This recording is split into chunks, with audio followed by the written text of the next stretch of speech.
Hello students, YouTube के channel management with DP Singh में आप सभी का स्वागत है। आज अपने इंडस्ट्रियल लॉ या कह दें लेबर लॉ, औद्योगिक संनियम या श्रम संनियम में कारखाना अधिनियम फैक्ट्री एक्ट पर चर्चा करेंगे। इसे समझने का प्रयास करेंगे। देखिए, कारखाना अधिनियम श्रमिकों की वास्तव में दशाओं के संबंध में या उनके जिस परिस्थितियों में वो कार्य करते हैं उनसे संबंधित एक अधिनियम है। और इसका अगर अपने इतिहास देखें तो इसमें सर्वप्रथम हमें ये दिखाई देता है कि 19वीं शताब्दी के अंतिम दशकों में भारत में जो बड़े स्तरीय उद्योग थे इनका विकास होने लगा और इसमें 1872 और 1873 में सर्वप्रथम एक रिपोर्ट बनाई गई कि कारखाने में कार्यरत श्रमिकों की दशाओं के संबंध में एक अधिनियम बनाया जाना चाहिए। और तत्पश्चात 1881 में प्रथम कारखाना अधिनियम पारित किया गया। समय में परिवर्तन होता चला गया, धीरे धीरे इसमें कई परिवर्तन किए गए, लेकिन उसके पश्चात लगा कि इस अधिनियम में काफ़ी कमियां हैं। फिर जाकर कारखाना अधिनियम एक नया बनाया गया और 1934 में एक नया कारखाना अधिनियम पारित किया गया।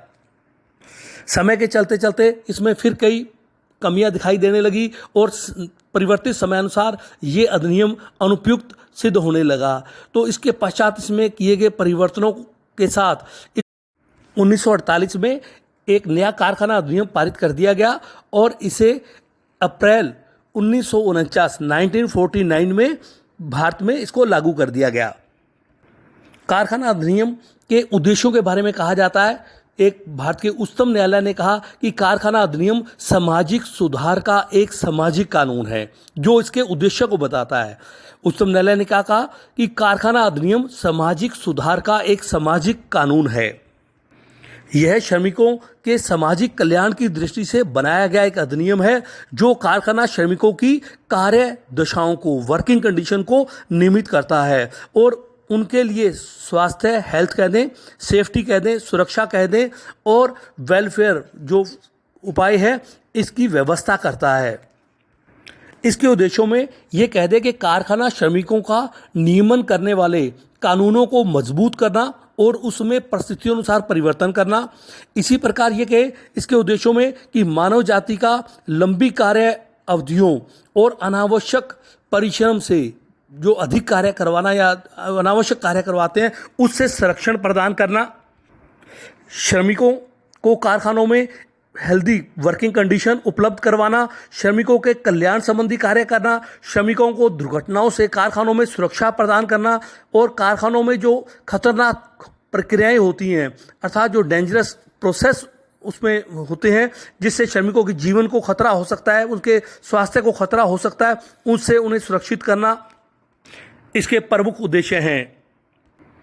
आइए स्टूडेंट्स, अब फैक्ट्री की मीनिंग एंड डेफिनेशन को देखते हैं। कारखाना अधिनियम के अनुसार, फैक्ट्री एक्ट के अनुसार, इस अधिनियम की धारा 2 under section 2M small m कह दें के अनुसार कारखाना शब्द से आशय ऐसे परिसर या उसकी परिधि से है। फर्स्ट, जहां 10 या उससे अधिक श्रमिक कार्य करते हों तथा पिछले 12 महीने की अवधि में किसी भी दिन कार्यरत रहते हैं और उसके किसी भाग में शक्ति के उपयोग से निर्माण प्रक्रिया की जा रही है अथवा सामान्यतः की जाती है।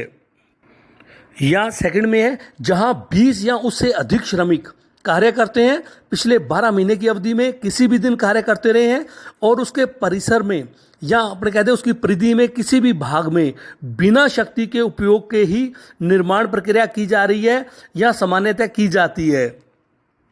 तो स्टूडेंट, यह दो बातें स्पष्ट हो रही है। 10 श्रमिक जहां किसी भी भाग में शक्ति का उपयोग होता है और 20 श्रमिक जहां परिधि में, कारखाने की परिधि में बिना शक्ति के उपयोग के कोई निर्माण प्रक्रिया की जाती है तो वहां श्रमिकों की संख्या 20 होगी और जहां शक्ति का प्रयोग किया जा रहा है वहां 10 होगी। उस परिसर को, उस परिधि को अपने कारखाना मानेंगे अंडर सेक्शन 2M के अनुसार। स्टूडेंट, यहाँ ये भी स्पष्ट कर दे कि कारखाने में इनको सम्मिलित नहीं किया जाएगा जो माइंस हैं, खाने हैं और जो खान अधिनियम 1952 के अधीन आती हैं। संघ, सेना, सरकार की सेना की कोई मोबाइल यूनिट है, रेलवे की चलायमान कार्यशाला है, रेलवे की रनिंग शेड है, या कह दे होटल रेस्टोरेंट खाने पीने के स्थान है, या इलेक्ट्रॉनिक्स डेटा प्रोसेसिंग यूनिट या कंप्यूटर यूनिट है जहां पर किसी प्रकार की निर्माण प्रक्रिया नहीं होती, तो वो इसके अंतर्गत नहीं शामिल होंगे।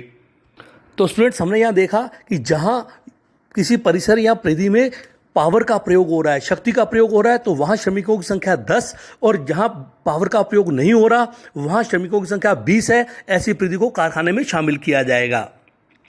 और जहां तक श्रमिकों की संख्या का सवाल है, यदि एक से अधिक पारियों में काम होता है या समूह में होता है तो उन सबको जोड़कर संख्या को देखा जाएगा। आइए स्टूडेंट्स, अब अपने main provisions of factory act 1948 इसको देखते हैं, इसे समझने का प्रयास करते हैं। देखिए, कारखाना अधिनियम 1948 एक बहुत बड़ा अधिनियम है, विस्तृत अधिनियम है। इसमें 1956, 76 और 87, हम कहते हैं 1956, 1976 और 1987 में परिवर्तन हुए और इसे अधिक प्रभावशाली और समय के अनुसार बनाया गया। इस अधिनियम में कुल 11 अध्याय हैं और 120 धाराएं, 120 अंडर सेक्शंस हैं, और इन सभी अध्यायों और धाराओं में जो प्रावधान किए गए हैं वो वास्तव में श्रमिकों के संबंधित हैं। फर्स्ट, इसमें अपने स्कोप ऑफ द एक्ट, इसका क्षेत्र क्या है। इस अधिनियम का क्षेत्र अपने कहते हैं बहुत अधिक विस्तृत है। 1970 में इसमें जम्मू कश्मीर को छोड़कर भारत में लागू किया गया था। 1970 में इसमें परिवर्तन करते हुए इसको पूरे भारत में लागू कर दिया गया। और इस अधिनियम में ऐसे समस्त जो निर्माणी उद्योग हैं, जहां निर्माण कार्य होता है, उनमें जो भी औद्योगिक संस्थान हैं उन पर यह लागू होता है। और इसमें दोनों दशाएं मैंने बताया, विद्युत शक्ति पावर का प्रयोग होने पर 10 कर्मचारी और बिना पावर का प्रयोग होने पर अधिक से अधिक 20 श्रमिक जहां कार्य करते हैं वहां ये कानून लागू होता है, ये एक्ट अधिनियम लागू होता है। स्टूडेंट्स, स्कोप ऑफ एक्ट के बाद दूसरा इसमें पार्ट आता है approval, licensing and registration of factories. इस अधिनियम में कारखानों की स्वीकृति, अनुज्ञापन, लाइसेंसिंग और पंजीयन, रजिस्ट्रेशन संबंधी प्रावधान दिए हुए हैं। प्रत्येक कारखाने को इस अधिनियम के प्रावधानों के अनुसार ही स्वीकृति और लाइसेंस प्राप्त करना होता है और उनका पंजीयन करवाना होता है, धारा 7 या अंडर सेक्शन 7 के अनुसार। भारतीय कारखाना अधिनियम 1948 में धारा 6 में अंडर सेक्शन 6 में राज्य सरकारों को भी कारखानों संबंधी नियम बनाने के, उनकी स्वीकृति के, उनके लाइसेंसिंग या अनुज्ञापन के, कह दें पंजीयन के संबंध में अधिकार दिए गए हैं। स्टूडेंट्स, इसी प्रकार कारखाना अधिनियम फैक्ट्री एक्ट में कारखानों के निरीक्षण के लिए निरीक्षकों की, इंस्पेक्टरों की नियुक्ति का प्रावधान है और इसमें ये अधिकार राज्य सरकारों को दिया गया है। धारा 8 या अंडर सेक्शन 8 के अनुसार राज्य सरकार सरकारी गजट में अधिसूचना प्रसारित करके निर्धारित योग्यता वाले व्यक्तियों को इस अधिनियम के अंतर्गत निरीक्षक नियुक्त कर सकती है। धारा 8 के अंतर्गत ये कार्य राज्य सरकारें करती हैं। अंडर सेक्शन 9 में राइट्स ऑफ इंस्पेक्टर्स, निरीक्षकों के अधिकार दिए गए हैं कि किस प्रकार उनके अधिकार होंगे, किस प्रकार वो कार्य करेंगे। इसी प्रकार स्टूडेंट, इस अधिनियम के उद्देश्यों की प्राप्ति के लिए राज्य सरकारों को विशेष स्थानों पर, विशेष क्षेत्रों में कारखानों के लिए निर्धारित योग्यता वाले व्यक्ति को डॉक्टर के रूप में नियुक्त करने का अधिकार दिया गया है, जिनकी नियुक्ति, योग्यता और कर्तव्य के संबंध में जो प्रावधान बनाए गए हैं वो अंडर सेक्शन 10 के अंतर्गत इसको नियुक्त करेंगी और उसको राज्य सरकार किसी विशेष स्थान, वर्ग, श्रेणी के कारखानों के लिए नियुक्त कर सकती है। फोर्थ स्टूडेंट आता है प्रोविजन रिलेटिंग टू हेल्थ, स्वास्थ्य सुविधाएं। फैक्ट्री एक्ट में एक अध्याय स्वास्थ्य के नाम से दिया गया है या हेल्थ के नाम से दिया गया है, जिसमें कारखाने में स्वस्थ कार्य दिशाओं को बनाए रखने संबंधी प्रावधान दिए गए हैं। अर्थात इन प्रावधानों में कूड़ा करकट एकत्रित न होने देना, धूल मिट्टी आदि को सफाई करने, कार्य के कमरों में पूर्णतः पर्याप्त प्रकाश, हवा, गंदे पदार्थों की निकासी, कृत्रिम नमी, पीने के पानी के लिए स्वच्छ पानी, शौचालय, मूत्रालय कह दें, पीकदान आदि की व्यवस्था बनाए रखने संबंधी प्रावधान दिए गए हैं।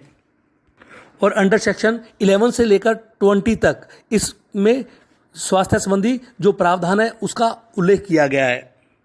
अंडर सेक्शन 11 में सफाई संबंधी प्रावधान है। अंडर सेक्शन 12 में डिस्पोजल ऑफ वेस्टेज संबंधी प्रावधान है। इसी प्रकार वेंटिलेशन एंड टेम्परेचर संबंधी प्रोविजंस अंडर सेक्शन 13 में है।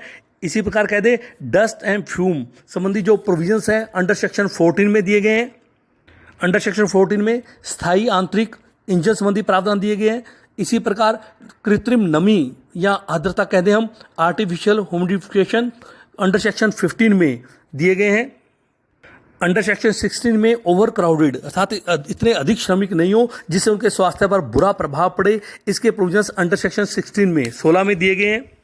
अंडर सेक्शन 70 में प्रकाश या लाइटिंग अर्थात कारखाने में कार्य करते श्रमिकों की आंखों पर बुरा प्रभाव ना पड़े, खिड़कियां रोशनदान साफ हों, और तो इसके संबंधी धारा 17 में प्रावधान दिए गए हैं। इसी प्रकार अंडर सेक्शन 18 में ड्रिंकिंग वाटर पेयजल संबंधी प्रावधान दिए गए हैं। इसी प्रकार अपने कहते हैं लैट्रिन्स एंड यूरिनल्स, इसके संबंध में 19 अंडर सेक्शन में इसके प्रोविजंस दिए गए हैं। और स्टूडेंट्स, श्रमिक कारखाने में कार्य करते इधर उधर थूके नहीं, इसके लिए उनके लिए पीक दान की व्यवस्था होनी चाहिए, इसके प्रावधान अंडर सेक्शन 20 में किए गए हैं। तो इस प्रकार स्टूडेंट इसमें अपने 4 प्रमुख बातों को देखा। Scope of the act, factory act के अंतर्गत अपने स्कोप ऑफ एक्ट देखा। इसके बाद second number approval, licensing and registration of factories देखा। थर्ड इसमें अपने इंस्पेक्टिंग स्टाफ, निरीक्षण अधिकारी कैसे नियुक्त किए जाते हैं, इसको देखा। फोर्थ में अपने प्रोविजंस रिलेटिंग टू हेल्थ, इस पर चर्चा की। धन्यवाद।